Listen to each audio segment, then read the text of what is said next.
right triangle trigonometry. So right triangles you're familiar with. I guess we should back up. Triangles you're familiar with. Right triangles you're familiar with. Triangle has a right angle in it.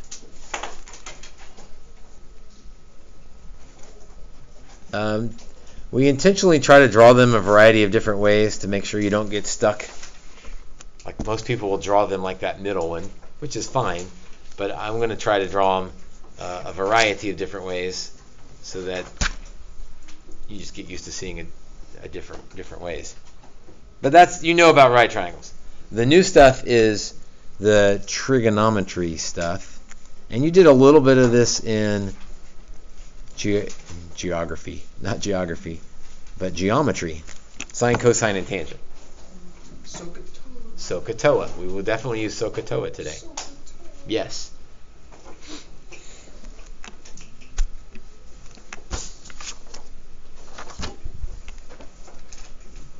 But in geometry, there were 3 trig ratios.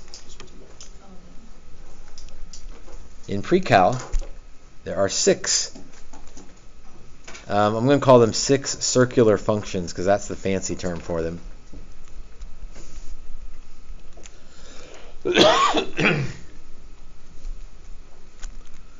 The maybe better term for them, easier term for them, is the 6 trig ratios. So those circular functions, trig ratios, that means the same thing. We usually call them trig ratios. And yes, this is the SOHCAHTOA stuff.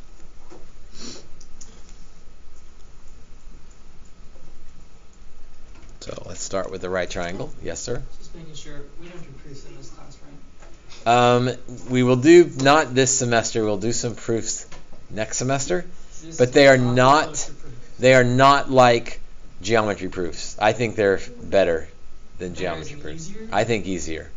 It's a personal opinion. Yeah. It is, but there's not as many definitions and alternate interior angles. Okay. They're more algebra type proofs. Like just work this side so that it ends up looking like this side. Okay. I think they're easier. All right, so SOHCAHTOA, you're familiar with that language, but kind of going out of order here. What does the O and the H of SO stand for? Opposite and hypotenuse. Sine is opposite over hypotenuse. When we say opposite of what? Somebody said it. Opposite of the angle. So we have to have an angle that kind of sets up who's opposite and who's adjacent. So that's an important part of this that a lot of times we overlook, is we have to have, that's the theta symbol right there. We have to have an angle that we're in reference to. So, looking for a pen to use here. So across, or opposite, would be this side.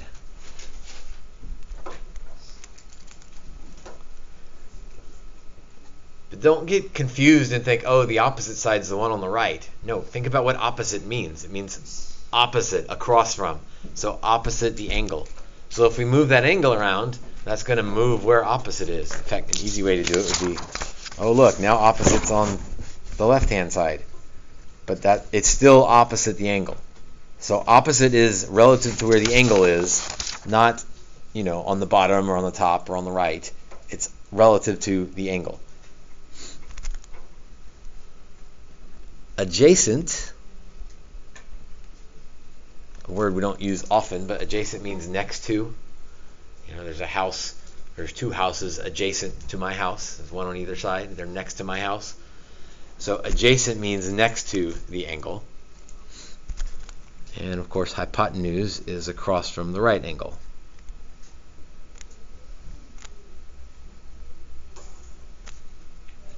So our 3 sides we refer to as opposite, adjacent, and hypotenuse.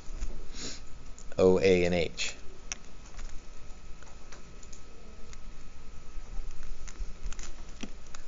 Sine of theta. Again, some of this we already know from geometry.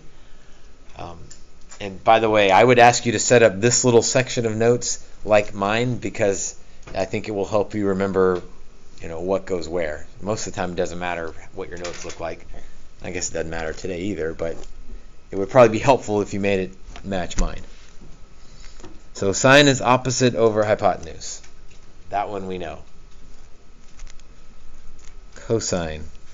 What's cosine equal to? Geometry experts. Adjacent over hypotenuse.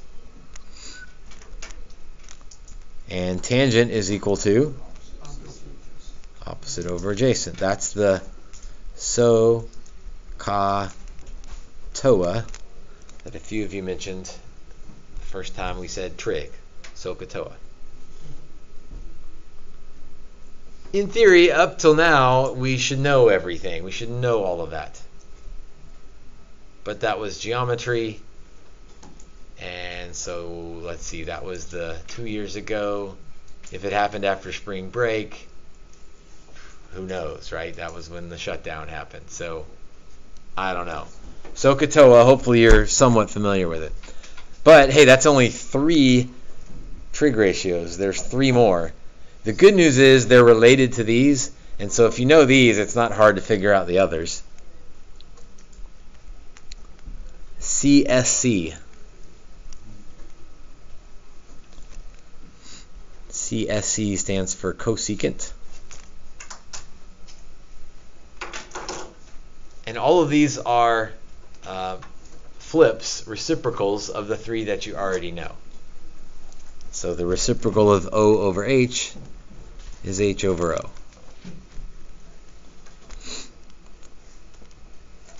The reciprocal partner of cosine is secant. So that would be H over A. So the secant of an angle is H over A.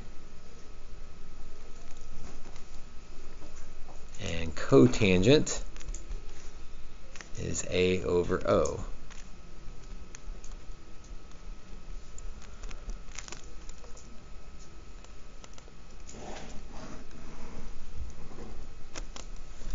So there's the 6 ratios you need to know. SOHCAHTOA, probably already know it, or at least just refreshed your memory on it. And then the new thing today is not so much remembering exactly. Every year someone's like, oh, how about Chosha cow? Well, I guess, but I really wouldn't do it that way. It's not wrong. It's better to remember, especially for later in pre-cal, who the partners are. Because if you can remember who the partners are, that's easy to get the ratio.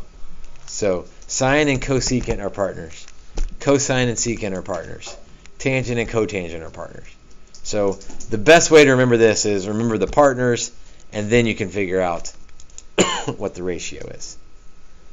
Joe shot cow, not wrong, but it's better. You got to remember the partners for more stuff later, so you may as well start out remembering who partners with who, and remember it that way. All right, so let's write the 6 trig ratios for theta in this triangle.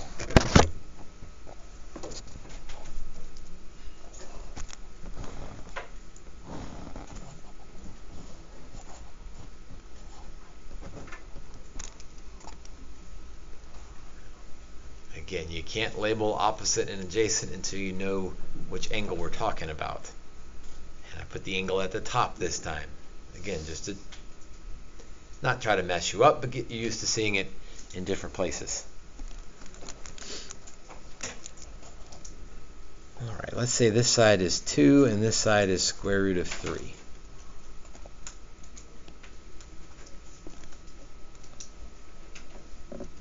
What are we missing?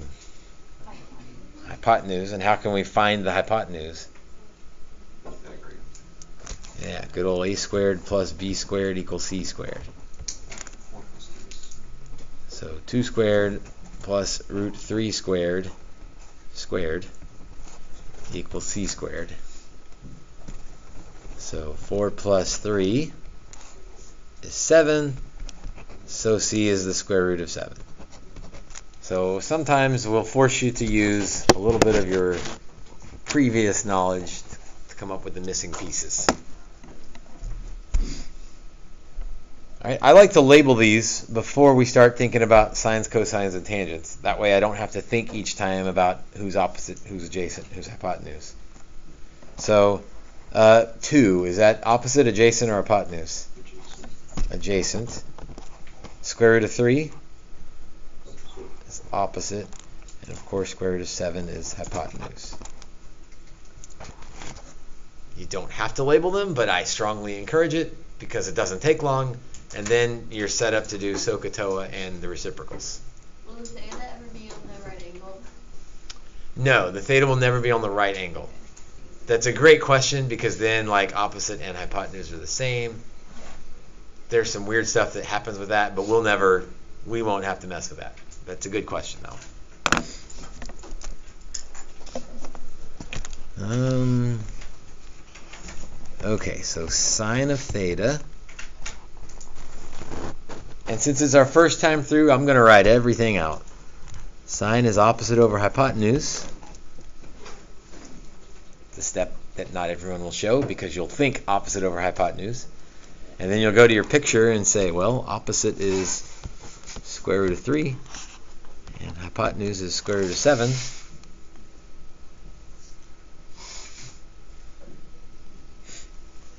But we don't want to leave that as an answer. How do we fix that?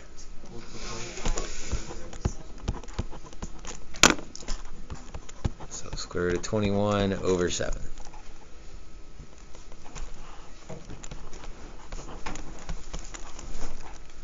Cosine is adjacent over hypotenuse.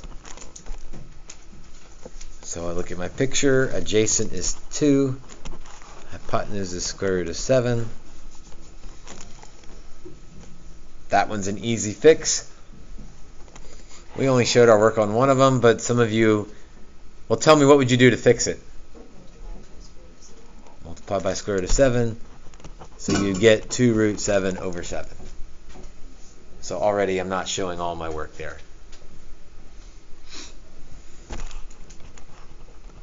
Tangent is opposite over adjacent. So opposite over adjacent. Root 3 over 2. Opposite over adjacent. Root 3 over 2. And I don't need to fix anything, so I like that one. We're good.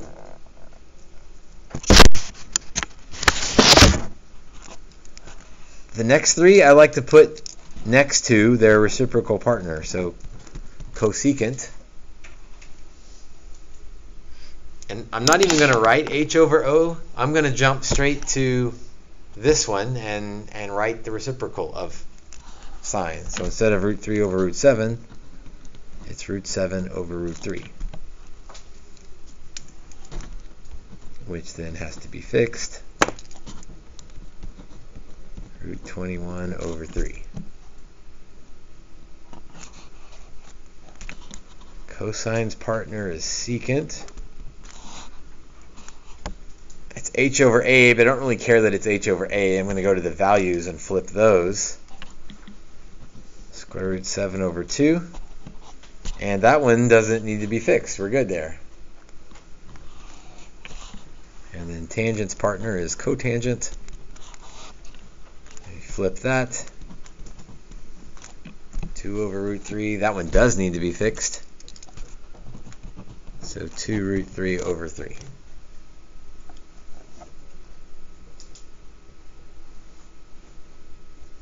Again, in theory, you know SOHCAHTOA. The new stuff is these three new ratios.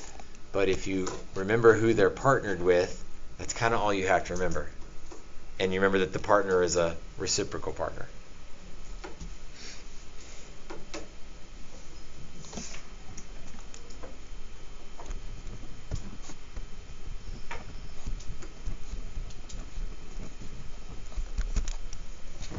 Example 2 needs a calculator.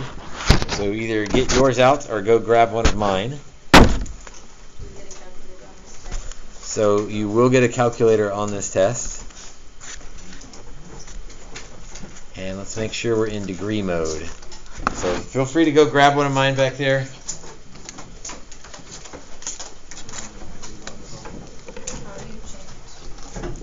All right, so degree mode. Turn it on.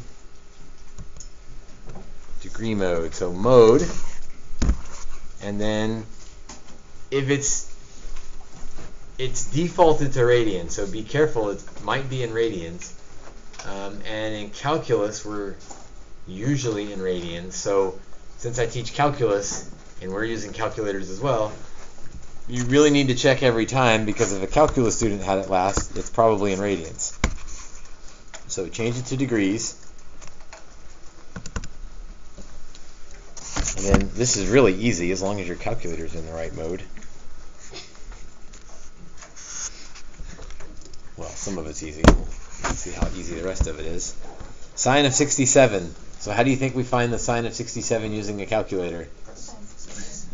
Type sine 67. 0.921. How do you do that without a calculator? You don't. You don't. The question was, how do you do that without a calculator? You don't. Like in the land before calculators, they had tables. Like they would look up what the sine of 67 was. That's before even my time. That's how long ago that was. How'd they make the table? How'd they make the table? Magic. Probably used a computer calculator somewhere. A random numbered guess. And they programmed all the calculators to give the same random number. How about the secant of 27? This is where it gets a little tricky, because your calculator does not have a secant button. Can't you just do cosine? It's related to cosine. How are secant and cosine related? Well, it would just be opposite. So you just do cosine. Okay, be careful. I heard inverse, I heard opposite, and I saw somebody do this. And as easy as this is, that's the best way to say it. Because opposite usually means change the sign. It's not that. Inverse means inverse cosine. We don't want to do that. We want to do the reciprocal. That's the fancy word. So it's 1 over cosine of 27.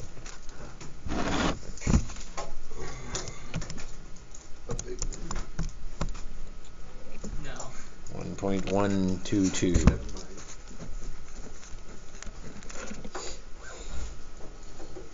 Okay, so not the opposite of cosine of 27. That would be negative. Not the inverse cosine. That's something else. We'll do that later. But the reciprocal of cosine of 27.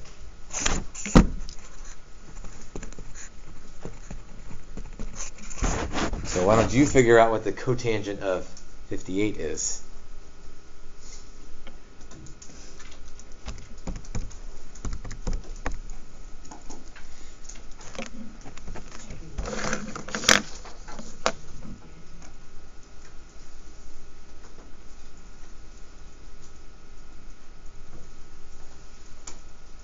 So what'd you get for an answer? Good. 0.625, because that's 1 over the tangent of 58. So it's easy, but just make sure you're typing the right things into the calculator. All right, Roman numeral 2.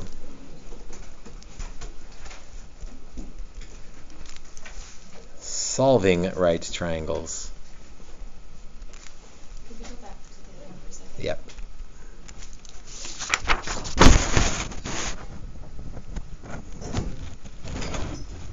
Again, this is why we say memorize secant and cotangent, not in terms of the Cho Sha Cow business, but in terms of who they're partnered with, because that will help doing this as well.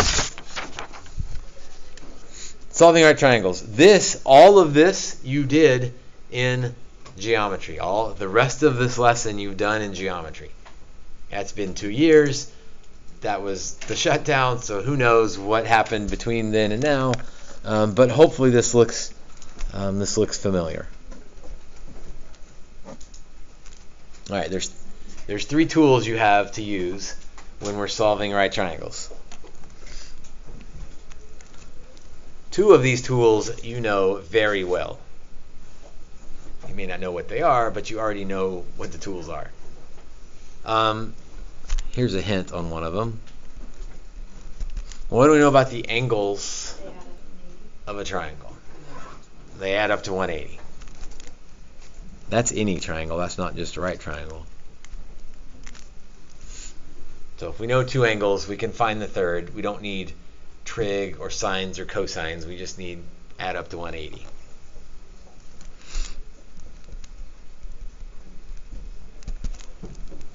What about the sides of a right triangle? How are those related? They connect. They do connect, but what I'm looking for is a squared plus b squared equals c squared. Pythagorean theorem. So you've used those a ton. What we haven't used in a long time are the equations that relate the angles and sides, that tie the two together. And that's the SOHCAHTOA stuff.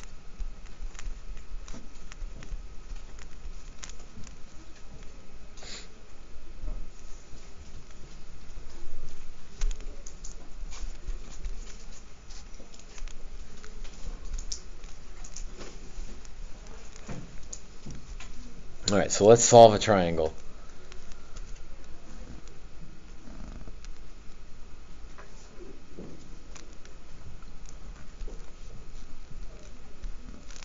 Triangle ABC. And let's say that angle C is 37. And this side is 12.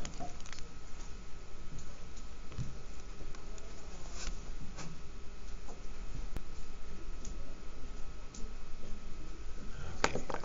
A couple of things we need to do before we start this problem. Let's figure out. Well, you tell me. What do you want to find first? I would find the last angle first, because that would be the easiest. So angle A, how am I going to find angle A? Just 180 minus 127. 180 minus the other two. Yeah, 180 minus 127. So maybe you don't need a calculator, but you got one, so 153. So angle A is 53.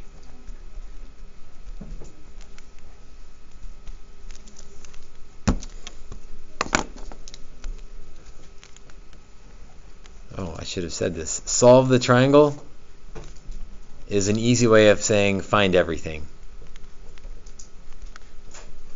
Finding all sides and all angles. So whatever we don't know, we need to find.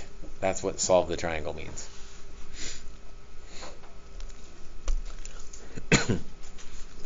All right, so we have all the angles now. Now we need to find the sides. First, let's label these sides. And sides are labeled by which angle they're across from. So side 12 is across from angle C, so that is side C. That may seem minor, but if I don't give you the picture and I tell you that side C is 12, you better put 12 across from angle C. It's very frustrating when students, if I don't give them a picture and they put C across from angle B, and then obviously it messes everything up. And the problem wasn't really their SOHCAHTOA or their calculator or their geometry or their trig or their pre-cal. It was they drew the picture wrong. Across from angle A is side A, and across from angle B is side B. And I intentionally did something on this problem that's a little bit confusing, maybe. I don't have a second side. That's normal though, because we can find the second side. All right, we'll hold off on what I did messed up here in a minute. I need to find A or B. Like I want to use the Pythagorean theorem, but I can't do that until I have two of the three sides. How would you like to? We can find either one. So if you say let's find B, I'm fine with that. How do you want to find b? Um, What could we do to find b? So I need to write a SOHCAHTOA equation that includes side b. so that'd be hypotenuse. It would be the hypotenuse, so let's go ahead and label that as well while we're going to have all sorts of things labeled here. So it'd be so B is that's definitely the hypotenuse. Who's opposite and who's adjacent? opposite to the hypotenuse. Let's go with the given angle. 53 we know, so we could base it off 53. But 37 was what was given, so let's use 37, and that will set who's opposite and who's adjacent. That's super important. If we picked 53 as sort of our important angle, then that would switch who's opposite and who's adjacent. Well, we get the same answer. And that would be okay. Our problems would look different, but we'd end up with the right answer. You can pick either one. I picked 37 because that was original information. So just in case I somehow messed up finding that angle, which, I mean, that's not a difficult thing to find, but if somehow I mess that up, let's go back to the original information. Okay, so we want to find b. B is the hypotenuse. So yes, I need to use either SO or CA, because if I use TOA, that won't help me find b. So SO or CA. Well, it would have to be so because you don't know what A is. That's exactly right. It would have to be SO because I don't know what A is, and I don't know what H is. So if I use CA, I could write the equation.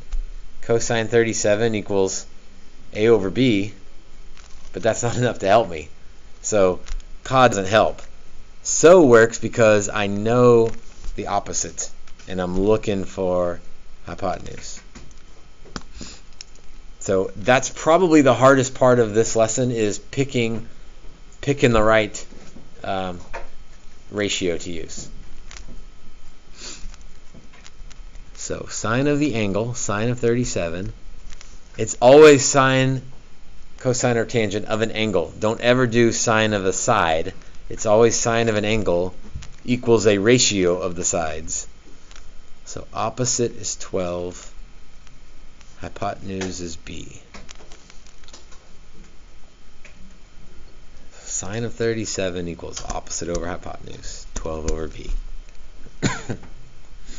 What do I do to get b by itself?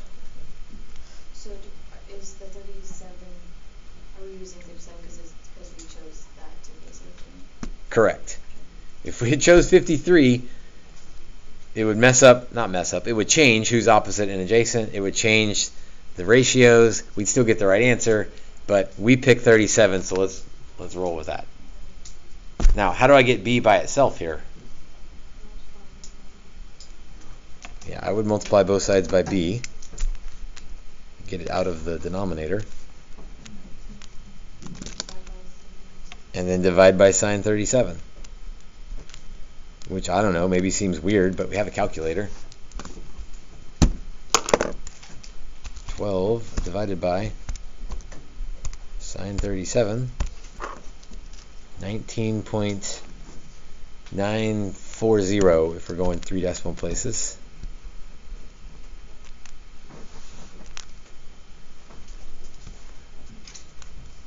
You don't have to label the triangle, but some people find it helpful because then you can kind of keep up with what you know and what you don't know.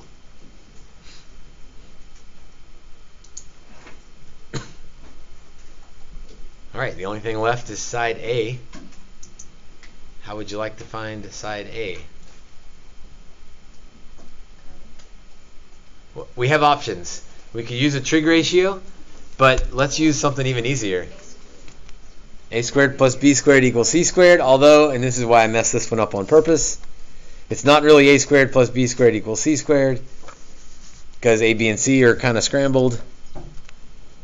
It's the two sides, so I'm not even going to write it because it would look funny.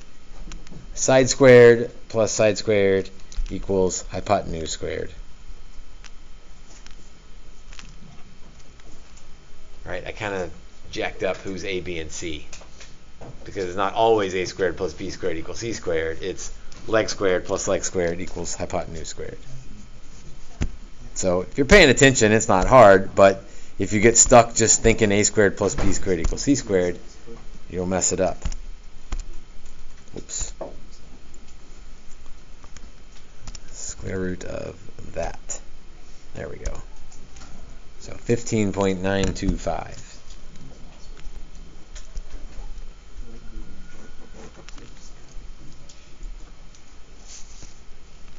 All right, almost done.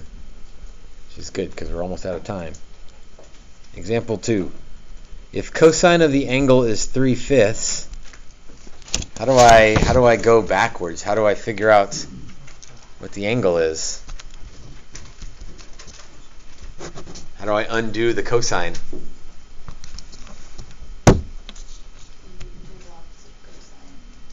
How do I type that in on the calculator? I do want to do the inverse of cosine. Careful, it's not 1 over, it's secant cosine, because I want the inverse cosine of 3/5.